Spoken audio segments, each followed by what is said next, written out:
السلام علیکم ورحمۃ اللہ وبرکاتہ۔ نحمدہ ونصلی علی رسولہ الکریم، اما بعد، فاعوذ باللہ من الشیطان الرجیم، بسم اللہ الرحمن الرحیم۔ رب اشرح لی صدری ویسر لی امری واحلل عقدۃ من لسانی یفقہوا قولی، رب زدنی علما، اللہم فقہنا فی الدین۔ آپ سب سے ایک سوال ہے، کیا جنت کا حصول آسان ہے یا مشکل ہے؟ بہت سے لوگ یہ سمجھتے ہیں کہ ہم امت محمدیہ ہونے کی وجہ سے فری میں ہی یا ایز اے گفٹ جنت میں داخل کر دیے جائیں گے۔ یہود کو بھی لگتا تھا کہ ہم تو اللہ کے بڑے پیارے ہیں، ہمارے اندر کثرت سے انبیاء نازل ہوئے ہیں، تو ہم جیسے اعمال بھی کر لیں ہمارے لیے تو لازم ہے جنت میں جانا۔ آج مسلمانوں کا بھی کچھ یہی عقیدہ بن گیا ہے کہ اللہ تعالیٰ تو بڑے غفور و رحیم ہے، بس ہمارے کلمہ پڑھنے پر ہی ہم جنت میں داخل کر دیے جائیں گے۔ تو یہ سب کمزور ایمان کی علامات اور باتیں ہیں۔ صحابہ کرام کو ان کے اعمال صالح کے نتیجے میں دنیا میں ہی جنت کی بشارت مل گئی تھی، لیکن اس کے باوجود وہ اللہ سے بہت ہی ڈرنے والے تھے، اور انہوں نے کبھی کوئی ایسا دعویٰ نہیں کیا تھا جو اللہ کو ناراض کرے۔ تو جنت بغیر عمل کے حاصل کرنا ممکن ہی نہیں ہے۔ حضرت جبرائیل علیہ السلام کو جب جنت کا مشاہدہ کروایا گیا تو ان کے کیا تاثرات تھے، یہ ہمیں ایک حدیث سے پتہ چلتا ہے کہ اللہ کے رسول صلی اللہ علیہ وسلم نے فرمایا، جب اللہ تعالیٰ نے جنت اور جہنم کو پیدا کیا تو جبرائیل علیہ السلام کو جنت میں بھیجا اور کہا، جاؤ ذرا اسے دیکھو، اور یہ بھی کہ میں نے اہل جنت کے لیے کیا کیا تیار کر رکھا ہے۔ تو جبرائیل علیہ السلام گئے، جنت کو دیکھا، اور جو کچھ اللہ نے جنت والوں کے لیے تیار کر رکھا ہے اسے بھی دیکھا۔ پھر وہ واپس آئے اور اللہ تعالیٰ سے یوں عرض کی کہ آپ کی عزت کی قسم، اس جنت کے بارے میں جو سنے گا وہ اس میں داخل ہو کر رہے گا، یعنی وہ اتنی خوبصورت ہے اور نعمتوں سے بھری ہوئی ہے۔ پھر جنت کے بارے میں حکم دیا گیا، اللہ تعالیٰ نے حکم دیا اور اسے سختیوں کے ساتھ ڈھانپ دیا گیا۔ اس کے بعد پھر اللہ تعالیٰ نے جبرائیل علیہ السلام کو جنت والوں کے لیے جو کچھ تیار کیا ہے اسے دیکھنے کا حکم دیا۔ اب جو جبرائیل علیہ السلام نے دیکھا تو واپس لوٹ کر کہا کہ آپ کی عزت کی قسم، میں تو ڈر گیا ہوں کہ اس میں اب کوئی بھی داخل نہ ہو سکے گا۔ یہ جامعہ ترمذی کی حدیث تھی۔ مطلب یہ کہ وہ جنت ایسی عالی شان ہے کہ جسے اس کے بارے میں پتہ چل گیا کہ وہ اس قدر نعمتوں سے بھری ہوئی ہے تو وہ ہر قدم پر اپنے رب کی خوشنودی کو پیش نظر رکھے گا، اپنا عقیدہ اور عمل اس حد تک درست رکھے گا جس کے نتیجے میں وہ اس جنت میں داخل ہو کر رہے گا۔ مگر جب اللہ تعالیٰ نے اس جنت پر مصائب اور آزمائشوں کا پردہ ڈال دیا کہ جن سے سرخرو ہو کر ہی آدمی جنت میں جا سکے گا، تو اس حقیقت کو سامنے رکھتے ہوئے حضرت جبرائیل علیہ السلام نے پھر اپنا کیا خیال ظاہر کیا کہ اس میں تو اب کوئی داخل نہ ہو سکے گا، یہ تو بڑا مشکل ہو گیا اب، کیونکہ جنت کو مصائب اور پریشانیوں نے گھیر لیا ہے، اور دنیا میں تو مصائب اور تکالیف کو سہنا اور ان پر صبر کرنا بڑا ہی مشکل ہے، لہٰذا اس میں تو پھر بہت کم لوگ داخل ہوں گے جو باہمت ہوں گے، کیونکہ جو گناہوں کا راستہ ہے وہ شیطان نے بڑا آسان بنا دیا ہے، اس کو بڑا مزین کر دیا ہے کہ اس میں کھو کر انسان آخرت سے ایسا غافل ہوتا ہے کہ اس کو یاد ہی نہیں آتی کہ وہ کس مقصد کے تحت اس دنیا میں بھیجا گیا ہے، اور اس کی آنکھیں کب کھلتی ہیں؟ جب موت کا فرشتہ سامنے کھڑا ہوتا ہے اس کو ساتھ لے جانے کے لیے، تب آنکھیں کھلتی ہیں، لیکن اس وقت کا بیدار ہونا انسان کو کوئی فائدہ نہ دے گا۔ تو اللہ تعالیٰ نے ہر مطلوبہ چیز کی ایک کنجی بنائی ہے جس سے اس کو کھولا جا سکتا ہے یا جس کی وجہ سے اس میں داخل ہوا جا سکتا ہے۔ جنت اور جہنم کی بھی ایک کنجی ہے، اسی طرح خیر اور شر کی بہت سی کنجیاں ہیں کہ ان کے استعمال کی وجہ سے مطلوبہ چیز ہی حاصل ہوتی ہے۔ جیسے کچھ مثالیں میں دیتی ہوں، نماز کی کنجی طہارت ہے، اس کے بغیر نماز ادا نہیں کر سکتے۔ حج کی کنجی احرام ہے، نیکی کی کنجی سچائی اور اخلاص ہے، جنت کی کنجی توحید ہے۔ اسی طرح علم کی کنجی حسن سوال اور سماعت ہے، فتح و نصرت کی کنجی صبر ہے، آخرت میں فلاح کی کنجی تقویٰ ہے، اور توفیق الہی کی کنجی رغبت ہے، کہ جو نیکی کا جتنا شوق رکھے گا، جس کو نیکی کا جتنا شوق لگ جائے، اسے اتنی ہی پھر نیک اعمال کی توفیق مل جاتی ہے۔ اسی طرح اللہ کی محبت کی کنجی اللہ کا ذکر ہے، جتنا زیادہ اللہ کا ذکر کریں اتنی ہی دل میں اللہ کی محبت اور معرفت بڑھتی ہے۔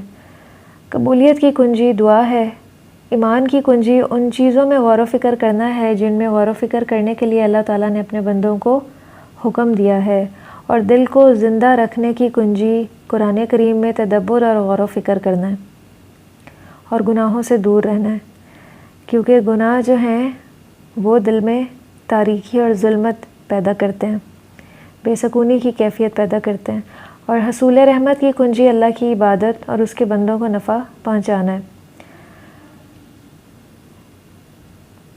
اسی طرح رزق کی کنجی استغفار اور تقویٰ کے ساتھ کسب حلال کی کوشش کرنا ہے، اور آخرت کی تیاری کی کنجی امیدوں اور آرزوؤں کا دائرہ تنگ کرنا۔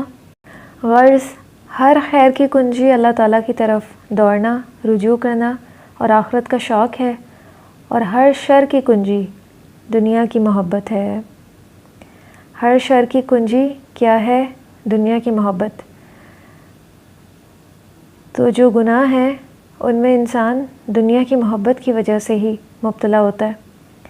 اسی طرح جہنم کی کنجی کیا ہے؟ شرک، تکبر اور انبیاء کی تعلیمات سے اعراض برتنا، اور بدعت اور گمراہی کی کنجی انبیاء کی تعلیمات سے روگردانی ہے۔ لہٰذا جو جس کنجی کا استعمال کرے گا اس کے لیے اسی کنجی کا دروازہ کھلے گا۔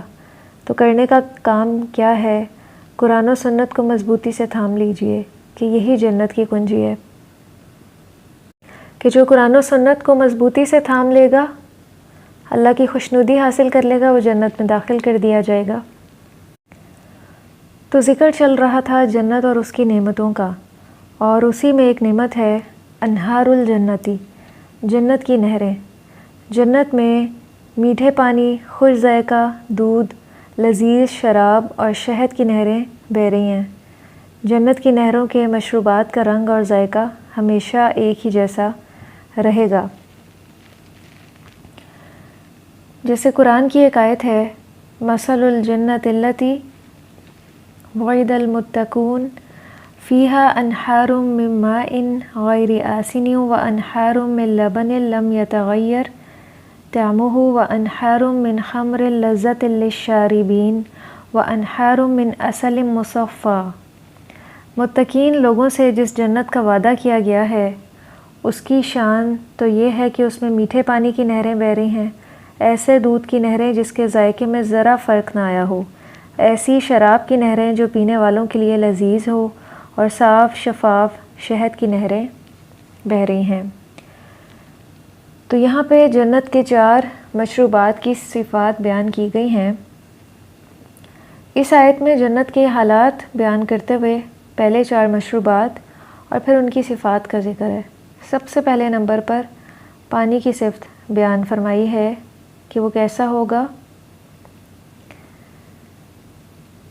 ماء غیر آسن، یعنی نہ اس کا رنگ بدلا ہوگا نہ ذائقہ، اور دنیا میں پانی کے کھڑے ذخیروں کا عموماً رنگ، ذائقہ اور بو تینوں چیزیں بدل جاتی ہیں، تینوں اوصاف ہی تبدیل ہو جاتے ہیں، اور بارش کے پانی میں عموماً گرد و غبار مل جاتا ہے، اور دریاؤں کا پانی مٹی کی آمیزش سے گدلا ہو جاتا ہے، اس پر کائی آ جاتی ہے، گرد و غبار کے ساتھ وہ گندا ہو جاتا ہے، اور اس میں پیدا ہونے والے جراثیم اور دوسری چیزیں اسے پینے کے قابل نہیں چھوڑتی۔ تو جنت میں بھی پانی ایسے ہی وافر مقدار میں ہوگا، چشموں سے جاری ہوگا، بہہ رہا ہوگا، لیکن وہ نہایت ہی صاف ستھرا، نتھرا ہوا، بے رنگ اور بے بو ہوگا۔ اس کا ذائقہ بھی میٹھا ہوگا، بدلا بنا ہوگا۔ پھر اس کے بعد دودھ کا ذکر ہے۔ دنیا میں جو دودھ جانوروں کے تھنوں سے نکلتا ہے اس میں کچھ تو تھنوں کی آلائش کی آمیزش ہو جاتی ہے، پھر اگر دودھ کچھ دیر پڑا رہے تو کیا ہوتا ہے، پھٹ جاتا ہے اور اس کا ذائقہ ترش اور بد مزہ ہو جاتا ہے۔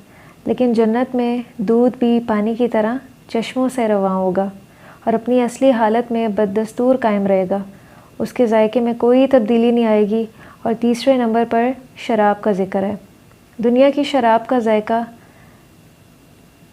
ناگوار ہوتا ہے اور حواس کو وہ معطل کر دیتی ہے اور بعض دفعہ کیا ہوتا ہے، سر چکرانے لگتا ہے۔ لیکن جنت میں شراب بھی چشموں کی صورت میں رواں ہوگی اور وہ تمام عیوب سے پاک اور مزیدار ہوگی، خوش ذائقہ ہوگی۔ جنت کی شراب میں دنیا کی شراب کی طرح کوئی خرابی نہیں ہوگی، نہ سر درد، نہ چکر، نہ بدبو اور نہ ذائقے کی تلخی، بلکہ وہ نہایت لذیذ ہوگی اور فرحت اور سرور لائے گی، عقل پر پردہ یا کوئی اور خرابی نہیں لائے گی۔ چوتھے نمبر پر شہد کا ذکر ہے۔ جو شہد کی مکھی کے پیٹ سے نکلتا ہے، شہد کے چھتے میں موم کی آمیزش ہوتی ہے اور اوپر جھاگ ہوتا ہے، تو جنت میں شہد بھی چشموں سے نکل کر رواں ہوگا، نہایت ہی صاف ستھرا اور ایسے عیوب سے پاک ہوگا۔ دنیا کا شہد کیسا ہوتا ہے؟ جب وہ مکھی کے پیٹ سے نکلتا ہے تو اسے حاصل کرتے ہوئے مکھیوں کے کچھ اجزاء، موم، گرد و غبار اور تنکے وغیرہ لازماً اس میں شامل ہو جاتے ہیں۔ پھر بسا اوقات دیر تک پڑا رہنے کی وجہ سے وہ کھٹا بھی ہو جاتا ہے یا اس میں خمیر پیدا ہو جاتا ہے، غرض اس کے پوری طرح صاف ہونے اور رہنے کی کوئی صورت ہی نہیں ہے دنیا میں۔ جبکہ جنت کی نہروں کا شہد مکھیوں کے پیٹ کا مرہون منت نہیں ہوگا، بلکہ براہ راست شہد کے سمندر سے نکل کر ہر جنتی کے گھر پہنچ جائے گا اور ہمیشہ نہایت صاف شفاف اور ہر قسم کی آلائش سے پاک رہے گا۔ واضح رہے کہ جنت کی تمام نہروں کا سرچشمہ عرش کے نیچے جنت الفردوس ہے۔ حضرت ابو ہریرہ رضی اللہ عنہ بیان کرتے ہیں کہ نبی صلی اللہ علیہ وسلم نے فرمایا، فَإِذَا سَأَلْتُمُ اللَّهَ فَاسْأَلُوهُ الْفِرْدَوْسَ فَإِنَّهُ أَوْسَطُ الْجَنَّةِ وَأَعْلَى الْجَنَّةِ وَفَوْقَهُ عَرْشُ الرَّحْمَنِ وَمِنْهُ تَفَجَّرُ أَنْهَارُ الْجَنَّةِ۔ یہ صحیح بخاری کی حدیث تھی۔ اس کا ترجمہ یہ ہے کہ جب تم اللہ تعالیٰ سے سوال کرو تو فردوس کا سوال کرو، کیونکہ وہ جنت کا افضل اور جنت کا سب سے بلند مقام ہے اور اس سے اوپر رحمان کا عرش ہے اور اسی سے جنت کی تمام نہریں پھوٹتی ہیں۔ اسی طرح جنت میں ایک نہر کوثر بھی ہے جو نبی صلی اللہ علیہ وسلم کو بطور ہدیہ دی جائے گی، اور اس کے بارے میں یہ پتہ چلتا ہے کہ وہ دودھ سے زیادہ سفید اور شہد سے زیادہ میٹھی ہے۔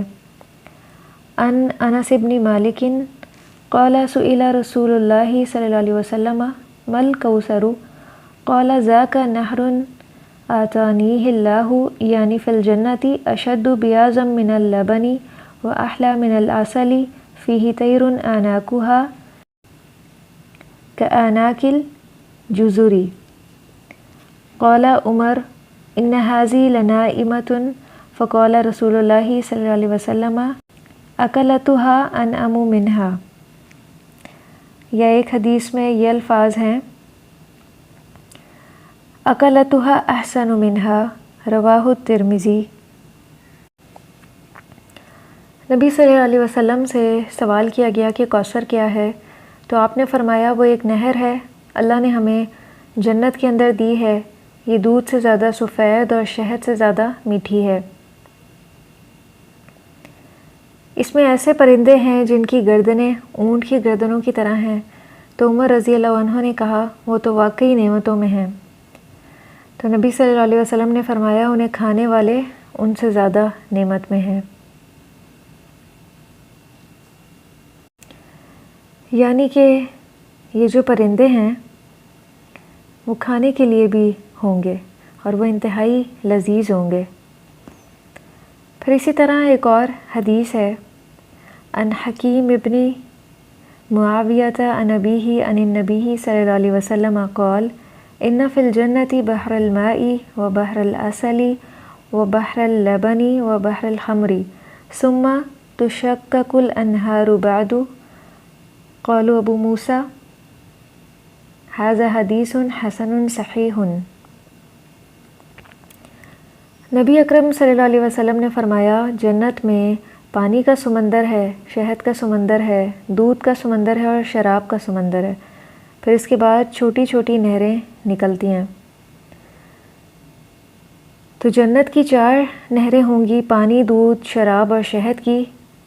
اور اس حدیث میں اس کا سرچشمہ بھی بتایا جا رہا ہے کہ یہ نہریں جنت کے 4 سمندروں سے پوری جنت میں پھیلیں گی.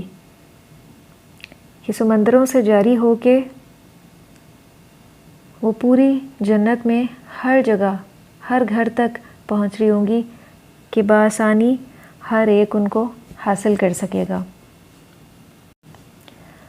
اگلی حدیث ہے جنت کی ایک نہر کا نام نہر حیات ہے، جس کا پانی جہنم سے نکلنے والوں پر ڈالا جائے گا تو وہ دوبارہ سے بیج کی طرح اگائیں گے. ان ابی سعید الخدری ان رسول اللہ صلی اللہ علیہ وسلم قال يدخل اللہ اہل الجنت الجنت يدخل من یشاء برحمتہ ويدخل اہل النار النار ثم يقول انظروا من وجدتم في قلبه مثقال حبة من خردل من ایمان فاخرجوه فيخرجون منها حمما قد امتحسوا فيلقون في نهر الحياة أو الحياة فينبتون فيه كما تنبت الحبة إلى جانب السيل ألم تروها كيف تخرج صفراء ملتوية. حضرت ابو سعید خدری رضی اللہ عنہ سے روایت ہے کہ نبی صلی اللہ علیہ وسلم نے فرمایا اللہ تعالیٰ اپنی رحمت سے جس جس کو چاہے گا جنت میں داخل فرما دے گا اور آگ والوں کو آگ میں داخل فرما دے گا. پھر جتنی مدت بعد چاہے گا ارشاد فرمائے گا دیکھو جس شخص کے دل میں رائی برابر بھی ایمان ہو اس کو آگ سے نکال لو، فرشتوں کو حکم ہوگا. چنانچہ وہ لوگ اس حال میں نکلیں گے کہ ان کے جسم کوئلے کی طرح جلے ہوئے ہوں گے اپنی سزا بھگتنے کی وجہ سے یا جہنم کے عذاب اور آگ کی وجہ سے. تب وہ نہر حیات میں ڈالے جائیں گے اور وہ لوگ اسی طرح اگ پڑیں گے، یعنی بالکل صحیح ہو جائیں گے ان کے جسم جس طرح بیج سیلاب میں فوراً اگتا ہے. کبھی تم نے نہیں دیکھا کہ وہ بیج کیسا زرد لپٹا ہوا اگتا ہے؟